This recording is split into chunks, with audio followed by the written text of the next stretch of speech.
అందరికీ నమస్కారం. Welcome to my channel.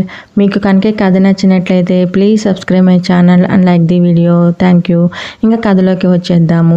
Raghunath గొప్ప ధనవంతుడు. ఆయనకి సిటీలో చాలా కంపెనీస్ ఉన్నాయి.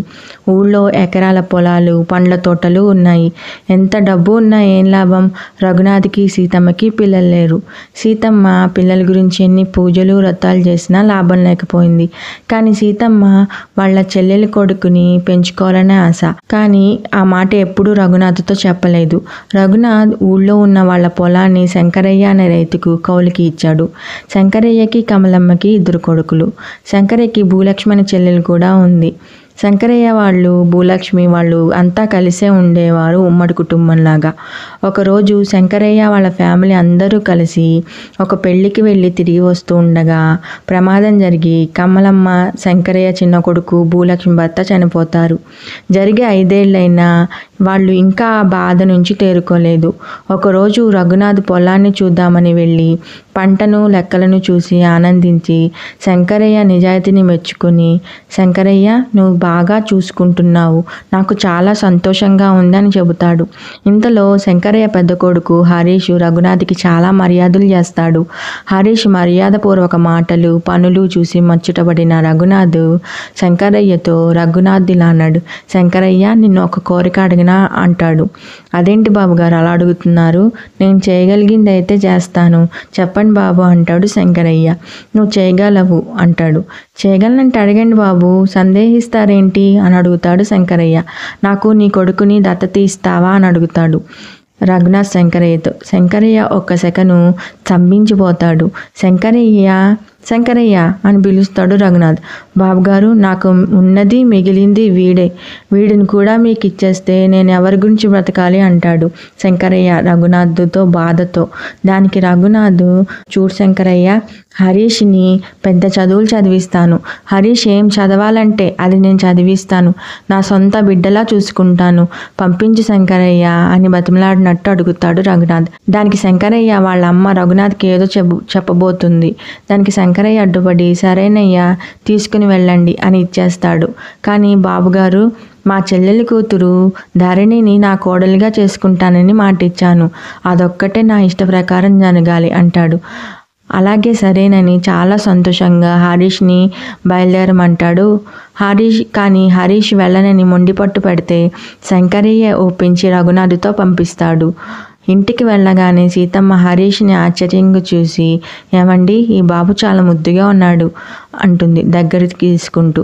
దానికి రఘునాథ్ చిన్నగా నవ్వి మన అబ్బాయే అని చెబుతాడు. దానికి సీతమ్మ హరీష్ని దూరంగా తోసి, నేను దీనికి ఒప్పుకోను, నా చెల్లెలి కొడుకు ఈశ్వర్ ఉండగా నేను దీనికి ససేమరా అంటుంది. దానికి రఘునాథ్ అంతే కోపంగా, నువ్వు ఒప్పుకున్నా ఒప్పుకోకపోయినా హరీషే మన బిడ్డ, ఇదే నా నిర్ణయం, ఇష్టం ఉన్న వాళ్ళు ఉండవచ్చు లేకపోతే వెళ్ళిపోవచ్చు అని అనేసి వెళ్ళిపోతాడు లోపలికి. ఇంకా సీతమ్మ ఇంకేమీ మాట్లాడదు. చేసేది లేక అట్లా మిన్నకుండా ఉండిపోతుంది. సీతమ్మ హరీష్తో సరిగా ఉండేది కాదు. కానీ రాను హరీష్ ప్రవర్తన, మాటలు సీతమ్మని ఆకర్షించి హరీష్ని దగ్గరగా చేస్తుంది. ఒకరోజు హరీష్ ఒక్కడే దిగాలుగా కూర్చుంటాడు. సీతమ్మ హరీష్ దగ్గరికి వెళ్ళి, ఏం బాబు అలా కూర్చున్నావు, ఎందుకు ఏడుస్తున్నావు బాబు అని అడుగుతుంది. దానికి హరీష్, నాకు ఇక్కడ ఏమీ తోచట్లేదు, నేను మా నాన్న దగ్గరికి వెళ్ళిపోతాను, అక్కడ ధరణి ఉంటుంది, నేను ధరణి ఇంకా చాలామంది స్నేహితులందరం కలిసి ఆడుకుంటాం అని ఏడుస్తాడు. ఇది బయట నుంచి అప్పుడే వచ్చిన రఘునాథ్కి విని, రేపు నీకు ఒక కొత్త స్నేహితుడు వస్తాడు, నువ్వు వాడు కలిసి స్కూల్కి వెళ్ళవచ్చు, ఆడుకోవచ్చు అని చెబుతాడు. సీతమ్మ ఆశ్చర్యంగా, ఎవరండి అని అడుగుతుంది ఆత్రంగా. ఇంకెవరు అనుకుంటున్నావోయ్, మన ఈశ్వర్ని దింపమని నిన్న మీ చెల్లికి ఫోన్ చేసి చెప్పాను, రేపు వస్తారు, ఇద్దరు ఒకే ఈడు వాళ్ళు కాబట్టి ఇద్దరు కలిసిమెలిసి మన దగ్గరే ఉంటారు అంటాడు రఘునాథ్. దానికి సీతమ్మకి చాలా సంతోషం వేస్తుంది. ఈశ్వర్, హరీష్ ఇద్దరు బాగా కలిసిపోతారు.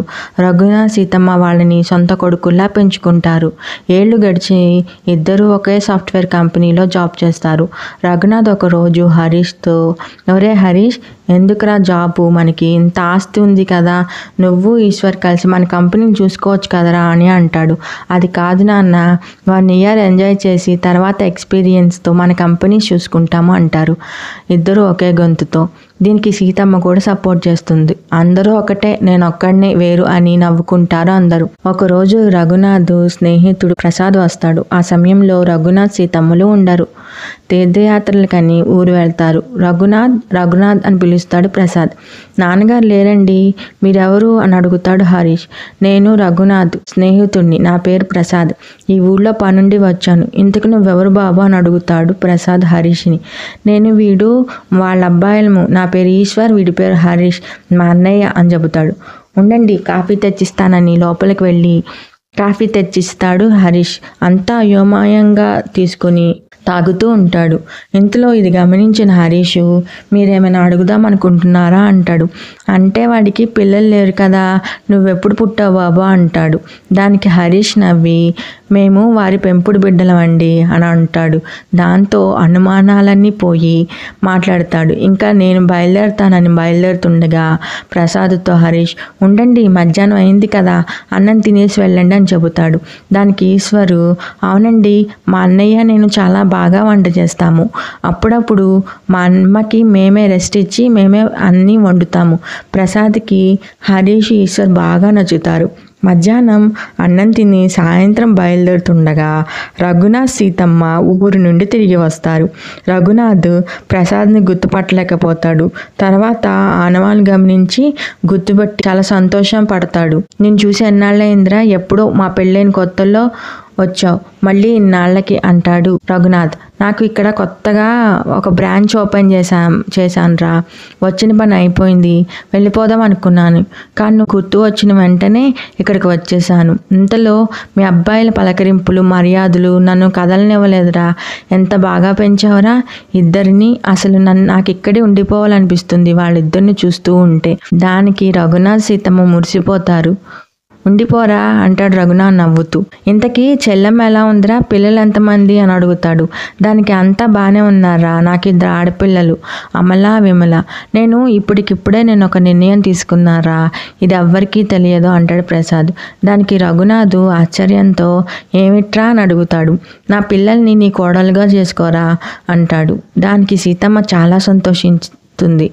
రఘునాథ్ మాత్రం ఏం మాట్లాడు. ఏమిట్రా ఏం మాట్లాడవు, నీకు ఇష్టం లేదా అని అడుగుతాడు అనుమానంగా. అదేం లేదురా, ఒకసారి అబ్బాయిల్ని కూడా అడిగి చెబుతాను అంటాడు. అంతలో సీతమ్మ ఏదో చెప్పేంతలో నువ్వు వెళ్ళి కాఫీ తీసుకురా అంటాడు. దానికి సరేరా నేను ఇంకా వెళ్తాను, ఏ విషయం ఫోన్ చెయ్యి అని వెళ్తాడు. వెళ్తూ నీ దగ్గర నుండి శుభవార్త వింటానని ఎదురు చూస్తూ ఉంటాను అని వెళ్ళిపోతాడు. సీతమ్మ, ఏంటండి అంతా మంచి సంబంధం మన 2 అబ్బాయిలకి వస్తే ఒప్పుకోకుండా ఆలోచిస్తాను అడుగుతాను అంటారేంటండి అంటుంది కొంచెం కోపంగా. దానికి రఘునాథ్ హరీష్కి అత్త కూతురు ఉంది. శంకరయ్య హరీష్ని ఇచ్చేటప్పుడు శంకరయ్య చెల్లెలి కూతుర్ని హరీష్కి ఇచ్చి పెళ్లి చేయమని అడిగాడు. ఇంత సంతోషంకి కారణమైన శంకరయ్య కోరిక తీర్చడం మన బాధ్యత. నేను రేపే శంకరయ్య దగ్గరికి వెళ్ళి శంకరయ్య చెల్లెలి కూతురు ధరణితో పెళ్లి ముహూర్తాలు పెట్టించుకుని వస్తాను అంటాడు. దానికి సీతమ్మ, ఇది ఎప్పటికీ జరగనివ్వను, మీరు ఎప్పుడో ఏదో ఇచ్చారని నా బిడ్డని ఎవరికో ఇచ్చి పెళ్లి చేయమంటే చేస్తానా, నేను చేయడానికి ఒప్పుకోను, హరీష్ శంకరయ్యకి బిడ్డ అంటాడు రఘునాథ్. దానికి సీతమ్మ, వాడిని నేను కళ్ళల్లో పెట్టి పెంచుకున్నాడు, వాడు నా బిడ్డ అని ఏడుస్తుంది. పెళ్లి విషయం మాట్లాడడానికి వచ్చిన శంకరయ్య ఈ మాటలు విని వెళ్ళిపోతూ ఉంటాడు. రఘునాథ్ శంకరయ్యను చూసి ఎవరది అని అంటాడు. దానికి శంకరయ్య వెనక్కి తిరుగుతాడు. శంకరయ్య, ఎప్పుడొచ్చావు అని సంతోషంగా పలకరిస్తాడు రఘునాథ్. లేదు బాబు గారు, అమ్మగారు మాటలు విని ఇక నా కోరిక తీరదని వెళ్ళిపోతున్నాను అంటాడు. ఏం మాట్లాడకుండా వాళ్ళ నుంచుండిపోతాడు. నా కొడుకుకి ధరణిని ఇచ్చి పెళ్లి చేద్దాం అనుకున్నాను, మా చెల్లె ఈ మధ్య చనిపోయింది, దాని చివరి కోరిక అదే, అది ఎలాగూ జరగదని నా చెల్లి కోరిక తీర్చలేనని అర్థమైంది, అందుకే వెళ్ళిపోతున్నాం బాబు, వస్తున్న అమ్మగారు అని వెళ్ళిపోతాడు.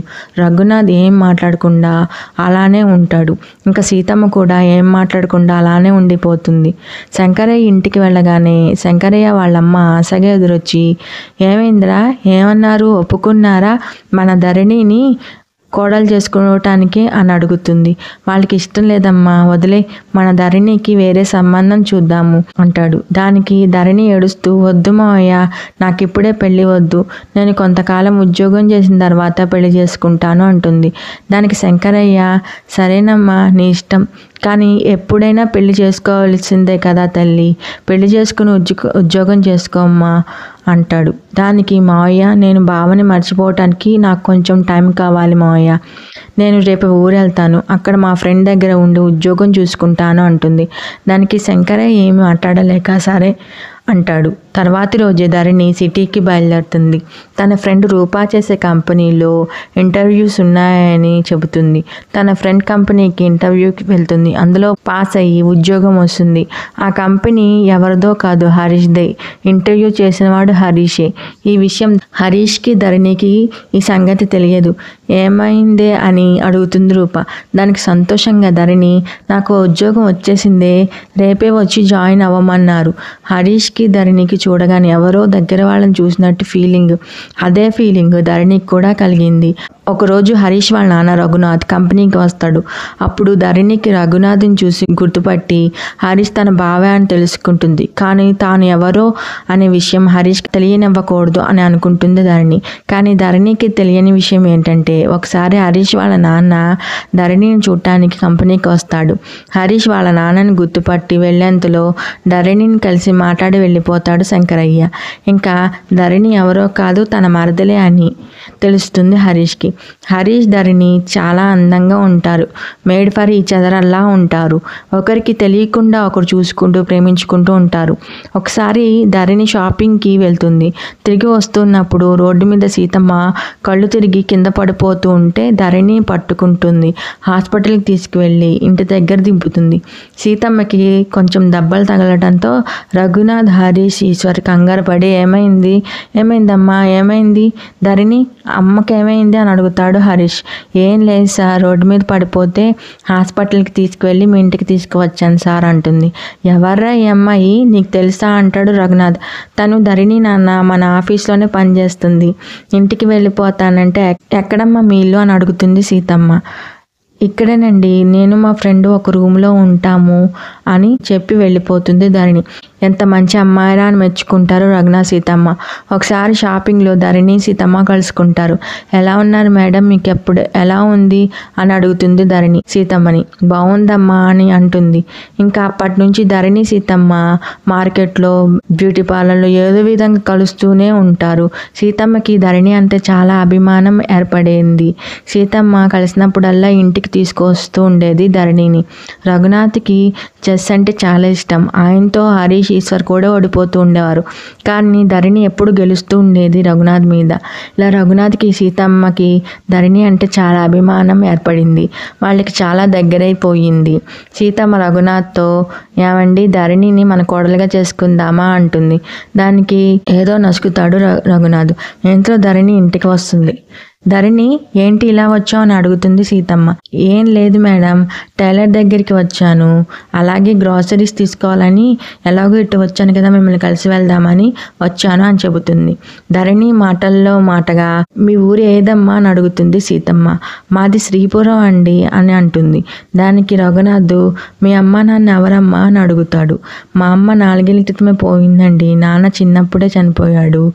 అంటే ఊళ్ళో ఎవరు లేరా నీకు అని అడుగుతాడు రఘునాథ్. మా మావయ్య, అమ్మమ్మ ఉన్నారండి.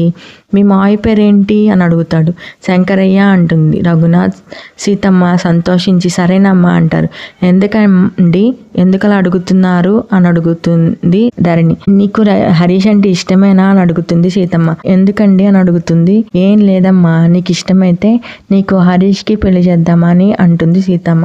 అంతా మా మావయ్య ఇష్టమండి, చిన్నప్పటి నుంచి నన్ను పెంచి చదివించాడు, ఆయన ఏది చెబితే అది వింటానండి అంటుంది. ఆ సంస్కారానికి మురిసిపోతారు సీతమ్మ, రఘునాథ్. ఇంతలో హరీష్ కూడా వస్తాడు. ఏంటమ్మా అందరూ నవ్వుకుంటున్నారు అని అంటాడు. ఏం లేదురా అని అంటుంది. ఇంతలో ధరణి కూడా ఇంటికి వెళ్ళిపోతానండి అని చెప్పి వెళ్ళిపోతుంది. హరీష్ని రఘునాథ్, సీతమ్మ, ఎరా ధరణి అంటే నీకు ఇష్టమేనా అని అడుగుతారు. దానికి హరీష్ ఇష్టమే అన్నట్టు తల ఊపి సిగ్గుపడుతూ లోపలికి వెళ్ళిపోతాడు. దానికి మురిసిపోతారు రఘునాథ్, సీతమ్మ. ఇంతలో ప్రసాద్ ఫోన్ చేసి ఏంట్రా నీ నిర్ణయం ఇంకా చెప్పలేదు అంటాడు.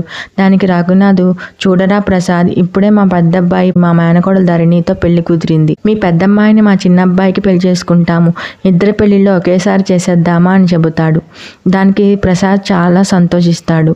రఘునాథ్, సీతమ్మ, హరీష్, ఈశ్వర్, ధరణి అందరూ కలిసి శంకరయ్యకి విషయం చెబుతారు. దానికి శంకరయ్య వాళ్ళ అమ్మ చాలా సంతోషిస్తారు. ఒక మంచి ముహూర్తాన హరీష్కి, ధరణికి, ఈశ్వర్కి, అమలకి పెళ్లి చేస్తారు. అమల కూడా ఆ ఇంట్లో కలిసిపోతుంది. అందరూ కలిసిమెలిసి సంతోషంగా ఉంటారు. ఈ కథ కనుక మీకు నచ్చినట్లయితే please subscribe my channel and like the video. Thank you.